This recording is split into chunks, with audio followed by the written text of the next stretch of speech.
Hay dos maneras de ver la vida cristiana, la vida espiritual, y es pensar, bueno, porque voy a la iglesia o porque creo en algo, automáticamente, ¡pum!, el pasado queda olvidado. Si bien técnicamente para Dios es así, el problema es que nosotros seguimos lidiando con el pasado. Y de allí que cada domingo, por lo menos durante los últimos, Dios nos viene hablando de sanar esas heridas. El domingo pasado yo les decía una frase que acuñó mi mamá, que ninguna herida tapada cura bien. Aunque uno le ponga una curita, un apósito, ninguna curita tapada finalmente se va a sanar, porque empieza a ponerse pútrida, porque se empieza a infectar, y eso también va para todos los órdenes de la vida. Creo que cuando uno se reconcilia con sus heridas, con sus laceraciones, con lo que ha pasado, tiene oportunidad de sanar. Lo cierto es que cada adulto, cada ser humano que transita la vida adulta, la adultez, no deja de ser otra cosa que el niño que lo precedió. Es algo que no podemos olvidar.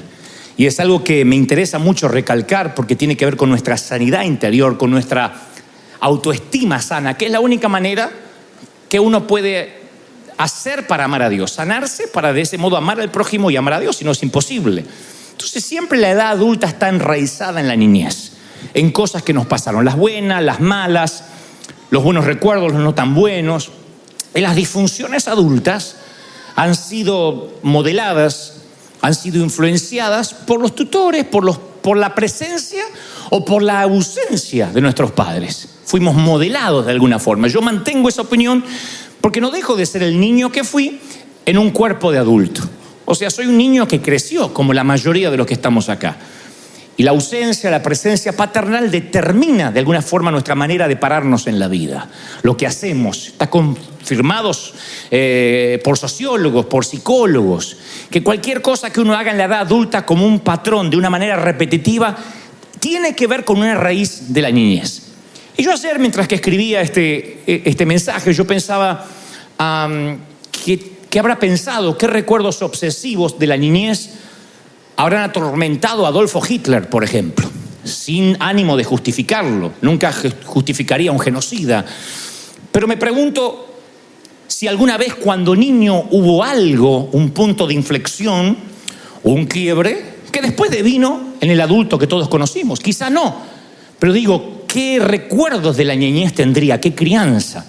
Y así como pienso de él, pienso también qué afectó la vida de Martin Luther King, de Abraham Lincoln, por mencionar figuras épicas de la Unión Americana, que habrá delimitado, programado la vida de Mahatma Gandhi, que habrá hecho que Nelson Mandela fuera quien es, luchando con el apartheid, luchando con tantas cosas que estaban enquistadas en el mundo, y el mundo nunca va a ser igual, nunca será tal como lo conocíamos después de Mandela.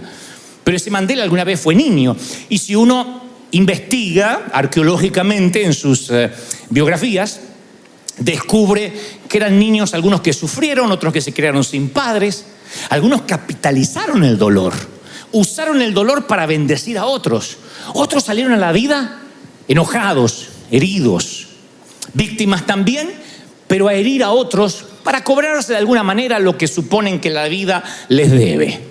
Lo cierto es que yo creo más que nunca que la presencia de un padre, de un tutor, de una tía, de una abuela que nos haya criado puede originar en nuestras mentes, la presencia o la ausencia, un pensamiento recurrente, un pensamiento obsesivo. Si un padre nos abandonó, si una mamá se fue de la casa, hay un momento que el niño piensa, a lo mejor yo hice algo para que esto ocurriera. Yo nunca voy a olvidar que estábamos en una consejería y la dama me dice, bueno, mi esposo nos abandonó, resulta que era un mujeriego, borracho, un día lo descubro con otra mujer, etcétera, etcétera. La cosa es que me cuenta que el matrimonio estaba irremediablemente roto y dice, aunque él intentaba ser buen padre, a mí no me sirve eso, si no puede ser un buen esposo, así que decidimos que hemos de vivir separados. Y el niño estaba aparentemente como jugando con un celular y luego el niño me dice, ¿yo podría hablar con usted? Así que le pido a la dama que me deje a solas unos minutos con él y el niño me dice, mire, yo no sé qué contó mi mamá porque no prestaba atención, pero la culpa que papá se fue es mía. Porque siempre me decía que acomode los cajones y él me decía, un día no me vas a encontrar más. Así que un día agarró y se fue, tiene que ver con mi desorden. O sea que el chiquito se había hecho cargo de lo que había ocurrido en el matrimonio de sus padres cuando él era simplemente una víctima pasiva. Y yo digo, suficiente estrés tiene un niño con la vida de infante como para que encima tenga que cargar con la culpa de algo que él no pidió, que él no generó. Ahora ustedes dirán, bueno, ese niño tarde o temprano se va a dar cuenta que su padre no se fue necesariamente porque él no acomodaba los cajones. Sí, algunos sí. Otros crecen, pero se vuelven gente más pequeña. O sea, se vuelven adultos, pero su manera de razonar sigue siendo infantil. Claro, ese niño cuando sea grande lo más probable no es que diga, se fue porque yo no acomodaba los cajones, pero en el subconsciente lo más probable es que quede una mancha de culpa. Sí, yo algo tuve que ver. ¿Por qué lo sé? Porque también alguna vez hablé con una mujer de 40 y tantos que me dijo, ¿sabes? Yo creo que si yo no hubiese nacido, mis papás seguirían juntos. Porque mi mamá me confesó que fue el embarazo el que hizo que ellos se pelearan. Y esta dama cargaba con una culpa de haber nacido, lo cual es una crueldad absoluta. Y esos procesamientos mentales que uno mantiene de adulto, esa manera infantil de pensar, es la que hace que nunca podamos sanar la estima. Entonces un día el apóstol Pablo le escribe a la iglesia de Corinto, le dice en Corintios 13:11, cuando yo era niño, hablaba, pensaba y entendía como niño. Mas cuando fui hombre, dice el apóstol Pablo, dejé lo que era de niño. Él hace especial le pone un especial interés casi quirúrgico a las tres palabras. Él dice, yo hablaba, pensaba y entendía como niño. Lo cual está diciendo que cuando afrontó la vida de adulto, cuando hizo el crossover, cuando cruzó a la vida de adulto, dejó de hablar, de entender y de pensar como un niño. Yo hablaba cuando era chico. Mi madre me escuchaba muy atentamente cuando yo hablaba, lo cual era un lujo en nuestros tiempos. Acuérdense que yo nací en el siglo pasado. Algunos dicen, ay, los millennials. Yo no soy millennial, yo soy sesentennial de aquel tiempo. Y había algo maravilloso que hizo especial a la vieja, es que ella me prestaba atención. Y eso honraba mi opinión. Ella decía, a ver, Dantecito, contame. Y eso hacía que honrara mi opinión. Yo tenía alguien que me escuchara. Porque provenimos algunos de una generación donde los niños no podíamos hablar. No hable, que están hablando los adultos, decía la vieja. Como diciendo, tu opinión no importa. Están hablando los adultos, vaya para afuera. Entonces yo entendí que mi opinión no valía, para mi papá no valía, pero mi mamá de tanto en tanto enriquecía mi autoestima, porque me decía, ve, Dantecito, contame. Y me hacía creer que mis ideas eran importantes. Como les dije, mamá tenía 6º grado de la escuela primaria, pero no por eso dejó de ser autodidacta. Entonces tenía toda una biblioteca en casa que nos puso a disposición. Y ahí estaba Charles Dickens, Mark Twain, Emilio Salgari. Y ella decía, lean todo, con voracidad, ficción, ensayos, todo, libros de química. Y era lo único que había en casa, no había iPad, no había conexión satelital. Entonces leíamos con voracidad, con desorden.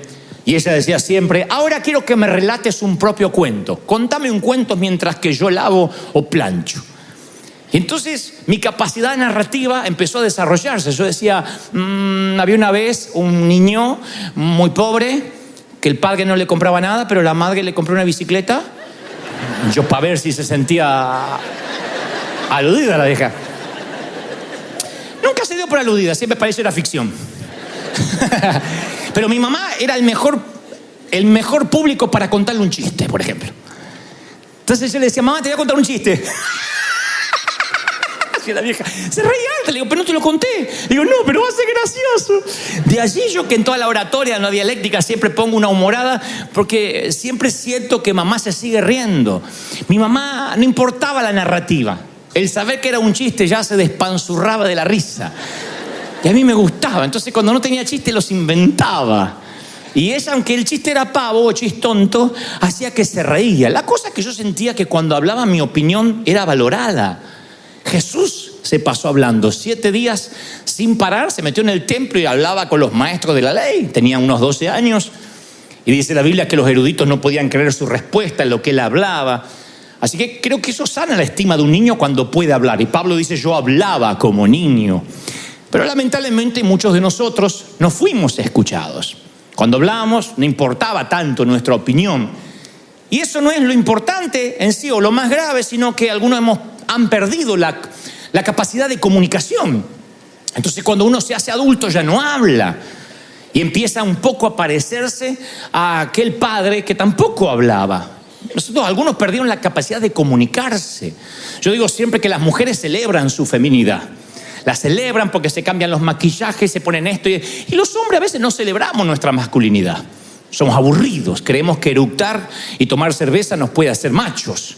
Sin embargo, no es solo eructar, es decir, bueno, yo tengo que crecer intelectualmente, espiritualmente. Lo cierto es que en algún momento perdemos la capacidad de comunicarnos porque nos dijeron, cállese la boca, quédese quieto, no hable. Y eso se nos va metiendo en nuestro corazón y un día perdemos la capacidad de decir lo que nos pasa. Se nos graban frases, los machos no lloran, no lloren. Entonces nos marcan la manera en que hablamos o no hablamos cuando éramos niños. Yo estoy seguro que si mamá no hubiese sido mi primer público de uno, yo estoy seguro que no estaría hablándoles a ustedes esta mañana o esta tarde. Estoy convencido, no hubiese desarrollado mi capacidad narrativa. Y aunque no era un orador a los 8 o 9 años, yo sentía que a alguien le interesaba lo que yo podía decir. De otro modo me sentía que no tenía voz, que no podía comentarle a nadie.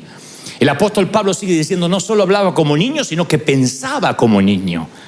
Y esa también es una declaración poderosa, porque para lo que un niño puede ser normal, para un adulto puede resultar, si sigue pensando como un niño, algo fatal. El hombre que crece o la mujer que crece y sigue siendo un niño, lo único que cambia es el precio de sus juguetes. Pero tiene juguetes más caros. No tienen que decirme que sí, ni me hagan así con la cabeza como pasó en el primer servicio. Pero díganme, mujeres, si a veces no miran a su marido y dicen, pero este no creció. Cuando se pone caprichoso, y no una vez, sino cuando tiene un patrón de capricho. Ay, que yo quería, no voy a comer eso. Decís, señor, te lo llevas o te lo mando, ¿para qué vive? ¿No? Y también pasa con las mujeres. Tampoco le quedó grande la yegua. Podemos hablar de la yegua también. Las mujeres también, hay mujeres que, aunque se visten con tacos altos y usan rímel y maquillador y bolsos caros, siguen ocultando una niña caprichosa, donde cree que el marido o el esposo le tiene que dar, o el novio, todo lo que papá me daba. Y hay personas que son así, no crecen nunca. Piensan como niños a pesar de que tienen un cuerpo adulto. Y cuando sienten que son niños y que se merecen que le pasen las cosas, empiezan a veces las adicciones, el querer llenar ese hueco de alguna manera. El bebedor social, el que toma alcohol en demasía y se emborracha, hay que llevarlo entre 3 o 4 porque en una fiesta de gala se emborracha, es lo mismo que el pordiosero que toma tequila o cualquier bebida fuerte envuelto en una bolsa de papel. Lo que cambia es el precio del juguete, pero los dos son adictos. Los dos están necesitados, el uno como el otro. Uno paga más caro su juguete, pero al final ambos fracasan en el escape de no afrontar la vida adulta. Por eso Pablo decía, yo hablaba como niño, pensaba como niño. Y lo tercero, lo que más me llama la atención, que dice, yo comprendía como niño. Hay una versión que dice, yo juzgaba como niño. Porque el comprender es como, la comprensión es el proceso digestivo de la mente. Cuando uno, lo que al principio pensaba, ahora lo transforma en una conclusión. Uno comprende como niño. Si de adultos nuestra comprensión sigue siendo elemental e infantil, uno llega a conclusiones inmaduras. Es como esta dama que me decía, si yo no hubiese nacido, mis papás seguirían juntos. A lo mejor no. ¿Quién te metió esa idea en la cabeza? ¿Cómo con 40 años, con casi medio siglo de vida, vas a cargar con un estrés así? La comprensión infantil, navegando en la mente adulta, en un adulto lastimado, es peligroso. Porque uno va por la vida como arrastrando cargas que no nos pertenecen. Hay muchos niños que crecieron en hogares destrozados y en algún momento de su vida llegaron a la conclusión de que por su culpa pasó lo que pasó. Por su culpa fue el hogar disfuncional. Y esos conceptos infantiles los replicamos después en nuestras relaciones adultas. Yo sabía que me iba a divorciar porque mis padres también se divorciaron. Como si el patrón viajara genéticamente en la sangre. Como si los errores de los padres necesariamente tienen que repetirse en los hijos. Y esas percepciones y esas conclusiones producen una vida de inseguridad. Uno no se puede parar bien en la vida porque siente que va a repetir lo que le pasó a los padres. Otros arrastramos heridas infringidas a veces por verborragia, por palabras infringidas por otros niños. En nuestro tiempo navegabas en el bullying. ¿Alguien se acuerda de esto, sí o no? ¿Cuándo tu papá te iba a defender de un bullying? Vamos a hablar con la maestra, te cambio de colegio. Mi papá decía, algo habrá hecho. No, pero me dicen, ¡ey, defiéndase! Pelee, mi hijo, me decía mi papá. El tema es que yo era peso lástima. No podía pelear con nadie. Peleé y gana. No era que los padres iban y hacían un escándalo porque hicieron un bullying a mi hijo. Navegamos en el bullying. Y ustedes saben las frases crueles de los niños. Al gordo se le dice gordo, al petizo petizo, al orejón orejón. A mí me decían muerto, cadáver, zombie. Hay días que me levantaba ojeroso y yo era este muerto de ¿cómo se llama? De la película mexicana, la última de Pixar. De Coco. Yo era la vieja de Coco. Yo estaba del otro lado. Era Coco. Decir que Coco no estaba, gracias a Dios. Dios fue afortunado conmigo, fue bueno, porque si no me hubiesen dicho Coco. Me decían de todos los sobrenombres. Y ustedes dicen, te sobrepusiste. Pero me costó horrores. Porque uno después en la vida se para conforme esas palabras que te marcan. Claro, insisto, uno llega a la iglesia y te dicen, no, olvídese de todo, eres nueva criatura, un especial tesoro en las manos de Dios. Sí. Pero uno no deja de tener enraizado en la niñez frases, epítetos, adjetivos y esos avatares de la vida, esos infortunios que en algún momento nos redireccionaron, ni hablar de un abuso, ni hablar cuando un ser querido, cuando un pariente querido, entre comillas, te robó lo más preciado que tenías, que no era necesariamente la virginidad, sino la inocencia. A partir de allí, como dijimos hace unas semanas, quedas atascado entre dos pisos. Porque la niña a la que molestan o le invaden su sexualidad, luego se siente una vieja con otras niñas, pero a la vez una niña entre las mujeres grandes, y queda toda su vida sintiendo que algo generó.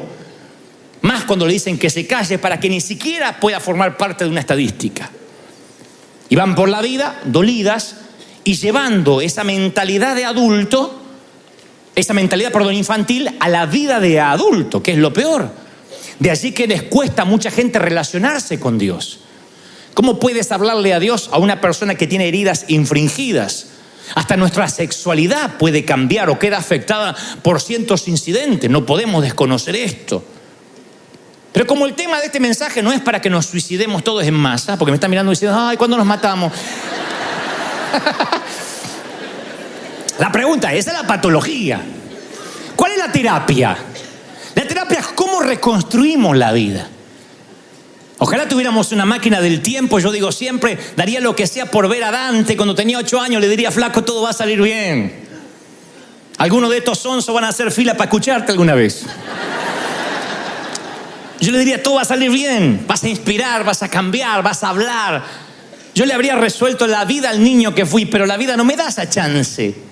No es una película de ciencia ficción donde puedo resolverle la vida. Debí haber confiado en Dios. Debí haber escuchado más. Cuando me decían, basta el día con su afán, Dios tiene pensamientos de bien y no de mal para futuro. Pero como todos, me llené de ansiedad. Y pensé que no tenía lo que hacía falta para salir adelante, para pelear la vida. Podía haber jurado que iba a quedar en la lona. Hoy podría ver a ese niño que fui y decirle, todo va a salir campeón, todo va a salir bien. Mamá va a sanar del cáncer, tu papá va a dejar el alcohol. Daría lo que sea por darle esperanza a ese flaco orejón, Coco. Pero no puedo. Entonces, ¿cómo reconstruyo ahora? ¿Cómo reconstruyes tú la vida? Dios no lo deja librado al azar y Lucas 1:17 dice, y haré volver el corazón de los padres a los hijos y de los rebeldes a la prudencia de los justos. Entonces, quiero que vean lo que humildemente creo Dios me dijo que te diga respecto a la terapia. Yo tengo hijos, como algunos aquí. Cualquiera de mis hijos lleva mi sangre y se para en mis huesos. Ese hijo es mi boleto para la próxima generación. Es mi chance, mi segunda chance y oportunidad de lograr algunas cosas. Cuando digo lograr algunas cosas no es proyectarme vicariamente en él. O sea, como yo no pude ser abogado, lo voy a hacer que él sea abogado. Porque los hijos son cartas en blanco para escribir. No son cartas en blanco para escribir que uno los hace imagen y semejanza. Los hijos son libros para decodificar. A veces uno quiere escribirlo y decir, vas a hacer así, vas a estudiar esto, vas a estudiar esto, porque yo no pude estudiar y vas a terminar la carrera. Y a veces le damos una carga que el hijo no quiere saber nada. El padre es actor y el hijo no quiere ser actor. Entonces no son cartas para escribir, sino son libros para decodificar. Pero cuando yo digo que los hijos son una segunda chance, es la oportunidad de lograr lo que no pude tener cuando yo era chico. Sanar a mi hijo, a mi hija, me termina sanando a mí. Amarlo es sanarme. Yo puedo ver a mi hijo simplemente como una extensión, como un producto de simplemente una copulación, nada más. Y tuve un hijo. Hay gente que tiene hijos y que tengan hijos no los hace hombres. Porque un par de testículos también los tienen los animales y no por eso son hombres. Tener hijos es saber que uno puede proyectar en ellos, transmitir, impartir principios, cosas que les van a dejar grabada para siempre. Es darle lo necesario para que alcance su estrella. Es pararlo sobre los hombros y decirle, bueno, vas a empezar de acá, no de acá donde empecé yo. No es que vamos a decirle a los hijos, vas a pasar la misma pobreza que yo para que aprenda. En lo posible tratamos de evitarle que pase o que tenga que transitar las millas que nosotros recorrimos. Un buen hijo recorre una milla menos que el padre, una vuelta menos para dar en las olimpiadas de la vida. Eso es lo maravilloso, que cuando yo lo sano a él, me estoy sanando yo. Entonces hago todo lo necesario para que él se sienta bien. Él es arcilla moldeable en las manos de un alfarero que es su papá o su mamá. En la Biblia la paternidad divina se ve cuando Dios habla desde los cielos y dice, este es mi hijo en el cual tengo complacencia, cuando recibe el bautismo del Espíritu Santo. No hay cosa más linda para un hijo que el padre le diga, estoy orgulloso, así tu padre no tenga estudios académicos. No hay ninguna frase que supere a lo que te diga tu papá.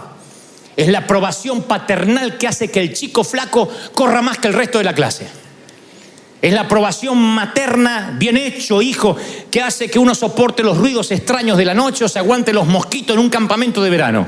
Bien hecho. Cuando uno actúa, uno busca entre la multitud el rostro conocido de quien nosotros amamos. Y si ese rostro falta, uno se siente mal. Mi papá nunca fue a verme. Él siempre estaba ocupado. Y yo de tanto en tanto actuaba de soldado, hacía junto a los próceres así, y decía, empanada, calentita las empanadas. Yo me sentía Shakespeare, haciendo Shakespeare. Y yo miraba siempre a ver si mi papá y mi mamá venían para que me dijeran, qué negro candombero, nadie te supera. Nunca estuvieron. Pero yo necesité esa aprobación. Yo creo que la estima hasta del Señor se sanó. No sé si estaba mal antes, pero digo, no se sanó, se afianzó. Cuando el padre dice, este es mi hijo amado. Creo que eso es lo que uno necesita como hijo. Y uno llega a ser padre y dice, a mí nunca me dijeron nada. No te voy a decir que digas amén, pero muchos no nos dijeron nada. Nos robaron nuestros héroes. A muchos nos robaron nuestros padres. O el alcohol, o que se murió, o que se divorciaron. Pero las necesidades de los hijos no cambian. Es doloroso admirar a quien no está. Muchos de ustedes crecieron haciendo deporte con las gradas vacías, sabiendo que no te iban a ver. Otros colorearon sus obras de arte con crayolas, sabiendo que no ibas a poder pegarlo en la nevera ni regalárselo a nadie porque no le iban a dar importancia. Y uno insiste por un tiempo hasta que un día te cansas de danzar solo la melodía de la niñez y entonces tiras las crayolas a un costado, pinchas la pelota y algunos compran un arma o se llenan de aparatos tecnológicos, de tablets, de cosas que los conectan con gente que está fuera del hogar. Pero el vacío lo vamos a llenar de alguna forma. Buscamos llenar ese vacío. Porque la imagen de un padre para un niño es el testimonio viviente de lo que puede traer el tiempo. Sí o sí. La imagen de un padre es el testimonio de a dónde nosotros vamos, o de una mamá. El papá es la primera definición de masculinidad que uno tiene. Mamá es la primera definición de feminidad. Y la ausencia de ambos o de uno hace que busquemos llenar el vacío de alguna forma. Y si la iglesia no lo llena, lo llenará la pornografía. Y si la pornografía no lo hace, lo llenará las drogas y los carteles o lo que sea. Ustedes dirán, ¿tan así? Sí, porque uno tiene la necesidad de buscar aprobación. Hay muchas estrellas de Hollywood que necesitan creer que un Oscar sobre la chimenea les va a cambiar la vida. Y un día colocan el Oscar sobre la chimenea, llegan a lo más alto que puede llegar cualquier ciudadano, que es la Meca de Hollywood, y no sé qué hay en la cima que los asusta tanto, pero terminan quitándose la vida en una bañera de lujo.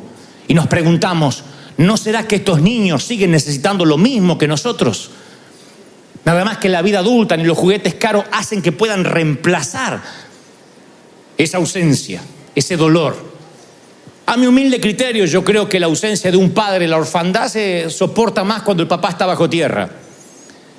El peor sentimiento de orfandad es cuando tu papá duerme en el otro cuarto y te sientes solo. Cuando no sientes hogar, cuando te sientes un corazón sin techo, eso es lo más duro. Jesús, deben recordar la historia, que llega presuntamente tarde a ver a un amigo que está muy enfermo llamado Lázaro. Llega 4 días tarde, según sus hermanas Marta y María, y le dicen: si hubieses estado aquí, nuestro hermano no habría muerto. Y Jesús lloró. Es uno de los pocos episodios que dicen que Jesús lloró. Y entonces dijeron los judíos: miren cómo le amaba al amigo. Aún así, no obstante, Jesús hizo quitar la piedra y entonces le dijo: Lázaro, ven fuera. Y resucitó al amigo. Entonces, mi idea de un héroe, mi humilde idea de un héroe, es alguien tan tierno, lo suficientemente tierno como para llorar en el funeral de un amigo, pero lo suficientemente fuerte para resucitar lo que está muerto. Fue tierno para respetar la debilidad y el dolor de las hermanas de Lázaro, Marta y María, sus amigas en común. Pero después asumió la responsabilidad y dijo: bueno, a resucitar lo que está muerto, no a quedarnos a llorar. No sepultó el trauma y dice: Jesús lloró y a partir de ahí se murió triste. No, dijo: bueno, ya lloré, ahora voy a resucitar a mi amigo. Esto en todos los órdenes de la vida es igual, no se puede llorar todo el tiempo. Yo tenía una tía que vivía llorando. Hermosa la tía, porque parecía una actriz, pero llegaba y lo único bueno que traía pasteles o tortas para comer. Pero yo siempre pensaba, además de hacer pasteles, que alguien encierra a esta mujer. Porque dejaba una mala onda en la casa. Decía: ay, Nelly, no sabes, me encontraron arenilla en los pulmones y me encontraron tierra en el corazón y tengo también piedras en la vesícula. Te daban ganas de decirle: tía, casate con un albañil y que construya, ¿qué querés que haga?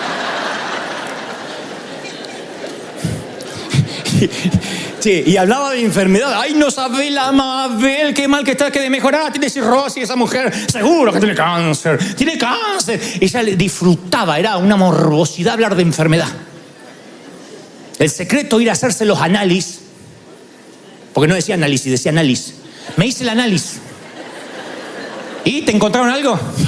¡De todo! Ese era un trofeo que tenían que traerse. La peor decepción para la tía, ir a hacerse los análisis y que estaba todo bien. ¿Qué te dijo? Estaba todo bien, pero no le creí. No le creí. Me dijo que era benigno el tumor. Es maligno, yo sé que es maligno. Disfrutaba. Y hay gente que disfruta la autoconmiseración, el tenerse lástima. Y yo creo que hay un tiempo para llorar, porque en las 28 temporadas de Salomón dice: tiempo de reír, tiempo de llorar, tiempo de plantar, tiempo de cosechar. Pero uno se puede quedar todo el tiempo llorando. Jesús lloró por su amigo, lo cual muestra de que él tenía su costado anímico que le dolía. Pero después ordenó que levanten a su amigo, que corran, enjugó las lágrimas y asumió la responsabilidad. Dijo: no puedo quedarme llorando. Entonces, si uno quiere resucitar una relación, uno tiene que primero dejar de llorar. Y tiene que hacer que esa relación se restaure. Si tienes que meterte en el sepulcro de las drogas para rescatar a tu hijo, tienes una sola chance para hacer eso. Si tienes en un momento que levantar en la cuneta de la calle a tu padre ebrio, tienes una segunda chance de hacerlo. Y tú dices: sí, pero mi padre no estuvo como el mío, no estuvo allí, fue abandónico. Y sí, es doloroso acercarte a la mirada fría, a veces impersonal, de una mirada indiferente de un padre que a lo mejor nunca sentiste que nunca te quiso. Pero es una sensación de sanarse uno mismo. Uno da porque le gusta dar, ni siquiera porque el otro se lo merece. Yo amo porque me gusta amar. Entonces no importa qué pasó en la vida que te separó del ser querido, cuando uno termina de llorar, se tiene que comenzar a levantar. Como hablamos las semanas pasadas, uno tiene que abandonar la cama del hospital para alguien que está más grave. No puede quedarse en la cama, se necesitan camas. Hay gente que pasa peores cosas que las que estás pasando. Uno tiene que decir, bueno, voy a resucitar.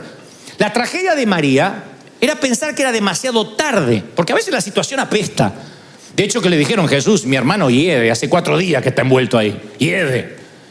Está pútrido.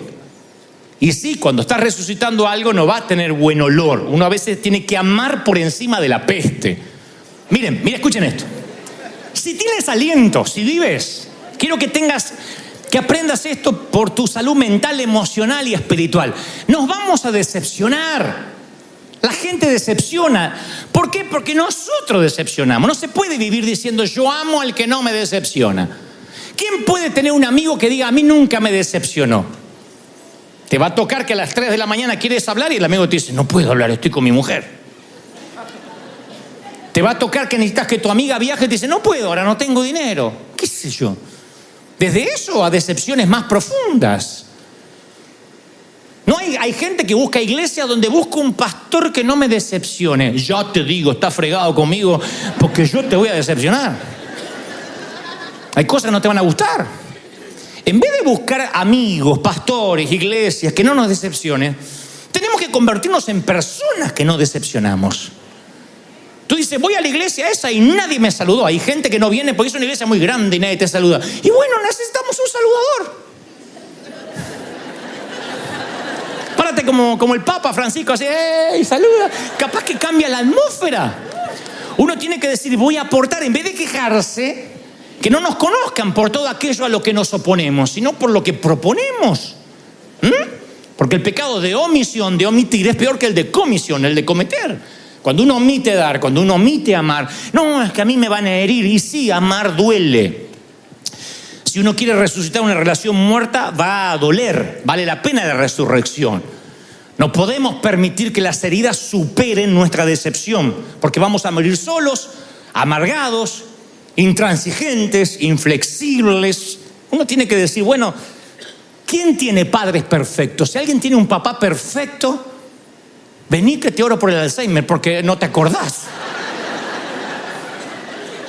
¿Quién dice mi papá, un prócer, mi mamá? ¿Qué papá es perfecto? ¿Quién tuvo? No fueron perfectos porque tú no eres perfecto como padre. ¿Quién tiene hijos perfectos?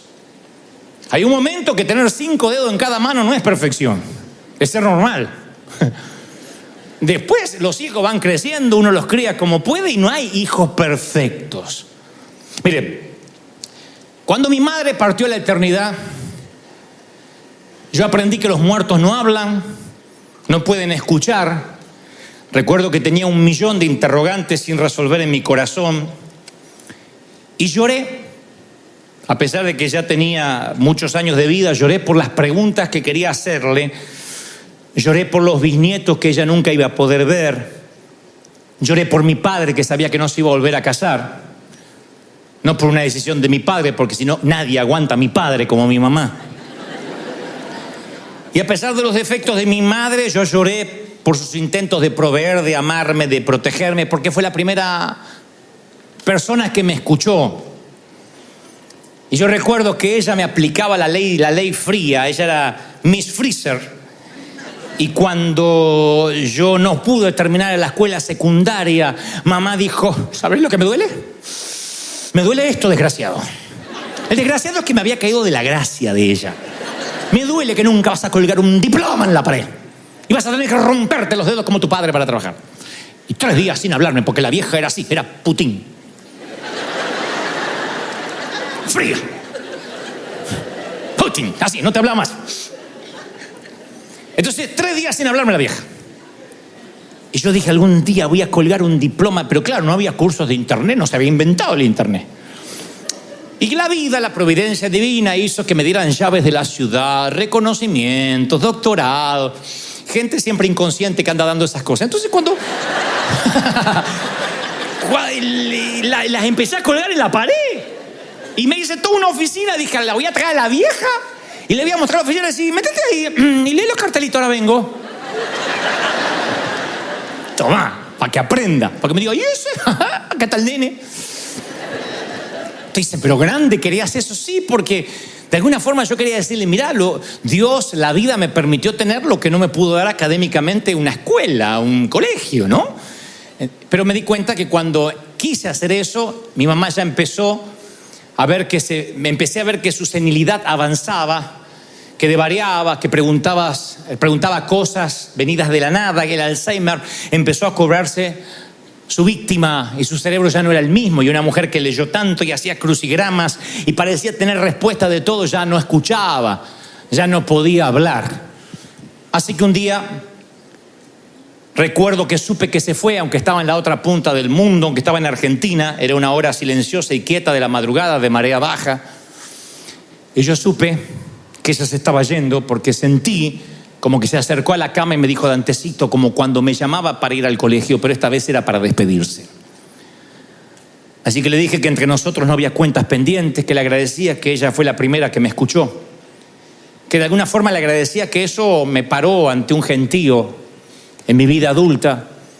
Y una vez que no teníamos cuentas pendientes entre los dos, la dejé ir, le deseé buen viaje. Y ya a la media mañana, cuando alguien por las redes sociales me daba el pésame, yo supe antes, 2-3 horas antes, que ella se había ido, había partido a la eternidad. Mi mamá peleó todo lo que pudo y cuando la pelea era desigual, entera, se fue. Decidió no pelear más.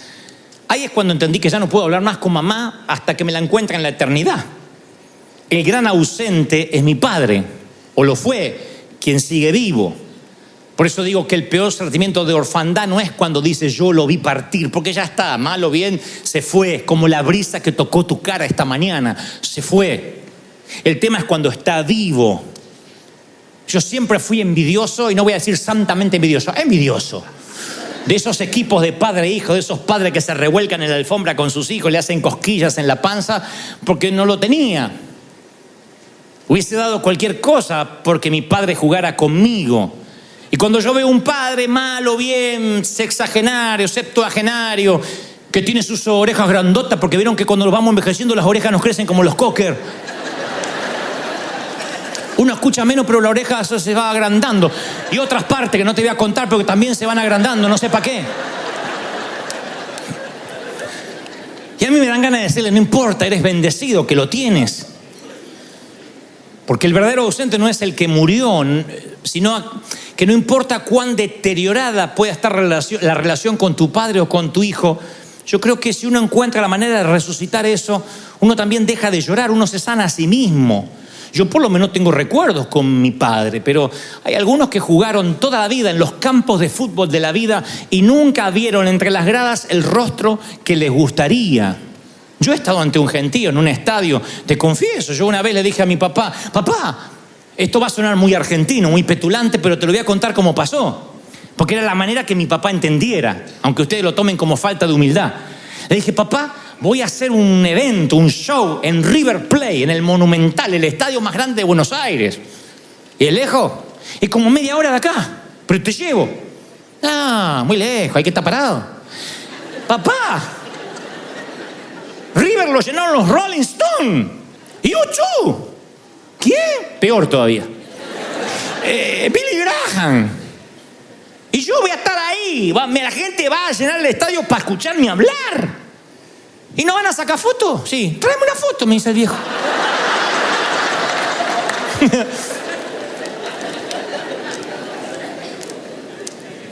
Uno puede escuchar el rugido de la multitud, pero uno extraña un rostro. Ahora usted dice, bueno, yo también, a mí también me pasó. Un día dice David, el rey David le dice a Jonathan, mañana es nueva luna y serás echado de menos porque tu asiento estará vacío. 1 Samuel 20:18. Entonces yo pienso que si uno puede llenar el asiento vacío de la vida, tiene que hacerlo. Aunque tengas que desintoxicar a tu papá para que te escuche un rato. Daría lo que sea por 5 minutos con la vieja, pero no con Alzheimer. Porque los últimos años me decía, ¿fuiste a la escuela? Mamá, ya no vi más. Abrigate. ¿Fuiste a la escuela? Se ve que cuando yo no le colgué el diploma, dijo, a este lo meto en la escuela y lo dejo encerrado ahí.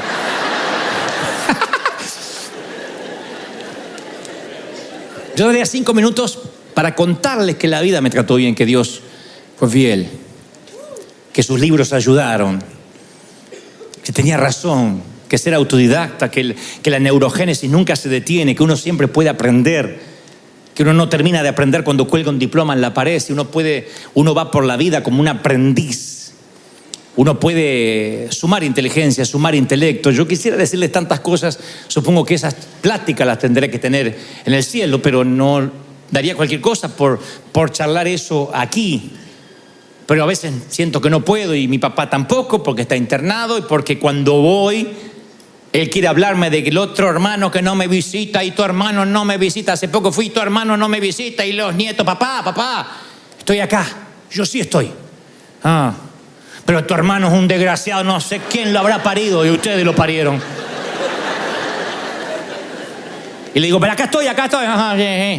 Ay, tu cuñada, lo que es papá. Porque yo sabía que si lo sanaba, me estaba sanando yo. Entonces, si tu padre está vivo, encuéntralo. Y si tu padre ha muerto, sé padre para tus hijos. Siempre se puede enmendar. Sé madre para tus hijos. Dales lo que te hizo falta. Dales lo que te hizo falta. A veces uno se va mirando al espejo y se va convirtiendo en ese hombre que no quiere ser, o en esa mujer que no quiere ser. Hay mujeres que dicen, ay, cada vez me parezco más a mi madre. Y sufren. Pero no solo porque heredaste la sentadera, sino porque te vas pareciendo en el carácter. Y a veces yo me encuentro repitiendo frases de mi papá que me hielan la sangre. Y entonces, en vez de decir, bueno, yo me parezco a mi papá y que... En vez de decir eso, digo, no, yo voy a retener lo bueno, la cultura de trabajo, los valores, pero lo malo lo voy a cambiar. Entonces, a lo mejor hay gente que dice, yo ya no tengo mi papá. Bueno, no tengo mi mamá, pero tienes hijo. Si no tienes padre, puedes ser padre. Convertirte en todo lo que deseaste tener. Darle a tus hijos lo que perdiste. Liberarte de llorar por los divorcios, por los abusos, y abrir los brazos a tus hijos. Y cuando hablo tu hijo, es tu hijo. Este mensaje yo lo llamé aún eres mi hijo, porque el hijo puede estar muriéndose de sida, haber cambiado de sexo, ser presidente de la república. Sigue siendo tu hijo. Es tu hijo y lo va a ser siempre. Es tu hijo. Porque a veces está la bobería de pensar, sí, pero ahora que estás, ahora que es homosexual, ahora que cambió de sexo, ahora yo no sé, primero que cambie tu hijo. Si no abraza, no se sana, no cambia el dolor, lo que puede traer, que es mucho más que su elección sexual, o lo que ha hecho con la vida, o el despadre que ha hecho. Porque puede ser que tu hijo sea despadroso, pero eso no lo heredó de los indígenas, eso no vino de los mayas. Cuando el hijo pródigo se levantó de comer entre los cerdos y dice, voy a volver a mi papá, a mí me sorprende que en la historia de Jesús su papá nunca le dije, te lo advertí. El viejo estaba allí, artrítico, cerrando los ojos, mirando calle abajo. No había un solo día que el viejo no veía a ver si un día el hijo que dilapidó la fortuna iba a volver. Y la historia dice que cuando el hijo viene maloliente, mugriento, de estar apacentando cerdos, un hato de cerdos, a él no le hizo falta muletas ni andador, saltó la reja y se fue corriendo a abrazar al hijo. Dijo, tú eres mi hijo, y lo abrazó. No necesitó nada. Hay tiempo que es momento, temporada de abrir los brazos, hombre. Hay momentos que hay que abrir los brazos, mujer. Hay que dar la bienvenida a pesar de la falla, de los errores. Que el amor sea más fuerte que las heridas que te separaron. Eso es lo que ha hecho grande a esta congregación. Que el amor sea más fuerte. ¿Sí? Le digo, cuando yo aconsejo a alguien y me dice, no sabes lo que acabo de hacer, yo le digo, pero sabes que Dios te ama, ¿no? No, pero te voy a contar lo que hice porque... Pero no, ahora me contás. Pero estás comprendiendo lo que te digo, Dios te ama. Y de pronto su mirada cambia. Porque a veces pensamos que estamos más cerca de Dios si vamos más a la iglesia, si vamos a la comunión, si vamos a la misa. Y Dios te sigue amando, eres su hijo, siempre. ¿Por qué lo sé? Porque soy padre. Quiero lo mejor para mis hijos, pero si alguno de ellos fallara en la vida, en su moral, en sus principios, yo sería el primero en estar a su lado. Soy así hasta con mis amigos. A veces me dicen, ¿cómo te sacás foto con ese político corrupto? Porque es mi amigo, que tengo la culpa que se hizo político y corrupto. Es mi amigo. Y los amigos están en las buenas, en las malas, y yo voy. Y aunque me consta que ahorcó a la suegra, con ganas de felicitarlo, yo voy ahí y me quedo con él. Porque es mi amigo. Y puede divorciarse y le puede ir mal. Yo no busco amigos perfectos. ¿Por qué? Porque si yo no soy perfecto, yo no puedo pedir lo que no ofrezco. Quien quiere ser mi amigo me tiene que querer como soy. Con mis argentinismos, con mis errores, con mi intensidad, con mis síndromes. Me tiene que amar como yo soy. Me molesta cuando alguien me dice, cambia para que te acepte. ¿Y por qué tengo que cambiar si no sos la Madre Teresa vos tampoco? Nadie orina agua bendita acá. Entonces, si no orinamos agua bendita, uno no puede pedir perfección al otro. Y el padre, cuando ve al hijo que viene embarrado y lo ve que viene, va volando y lo abraza y le dice, quiero que vuelvas a casa. No le pregunta nada. Y siempre me dije, ¿por qué no le dijo, te lo advertí? ¿Por qué no le dijo, yo te dije? Porque yo te lo dije, se merecía. ¿Qué hubiese dicho una madre? El hijo viene y te dice, mami, dame todo lo que me corresponde y me quiero vivir solo. No quiero que me atiendas más ni me controles, voy a vivir solo. Y dice, anda, lávate los calzones solo, anda, ya vas a volver. No te necesito, ni un huevo sabes hacerte. Y se va. Y la madre lo espera porque lo ama. Sabe que el hijo la va a necesitar. A los 3 meses vuelve, ma, ¿te quedas callada?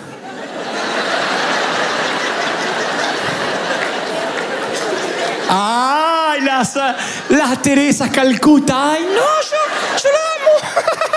¿Te quedas callada? No. Mira, ahora que te bañaste, quiero que hablemos. Te lo dije, es como un placer que le sale de acá.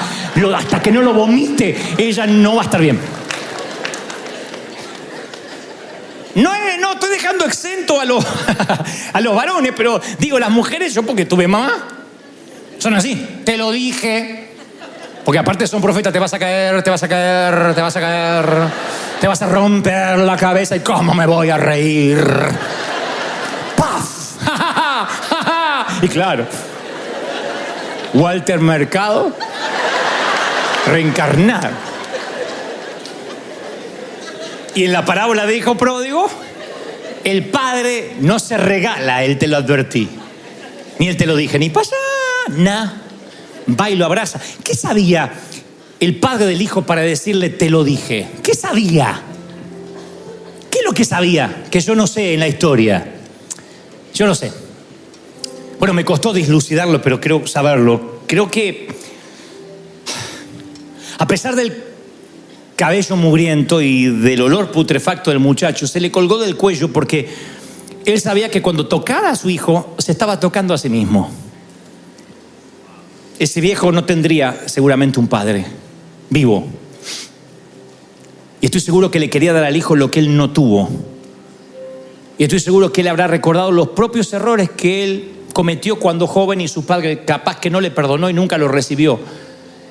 Y en lugar de que ese patrón genético viajara en la familia y él le hiciera a su hijo lo que le hicieron a él, un día decidió revertir la maldición y lo abrazó. Y el hijo dice, papá, huelo mal. Aún eres mi hijo. No sabe lo que me mandé. Aún eres mi hijo. ¡Ey! ¡Fiesta! Un cordero, preparen algo, un asado argentino. Y vino de Mendoza, Argentina, porque en la Biblia cada vez que habla de vino argentino. Sépanlo, se los regalo de parte del corazón. Y preparen porque mi hijo ha vuelto. Se había perdido, pero sigue siendo mi hijo.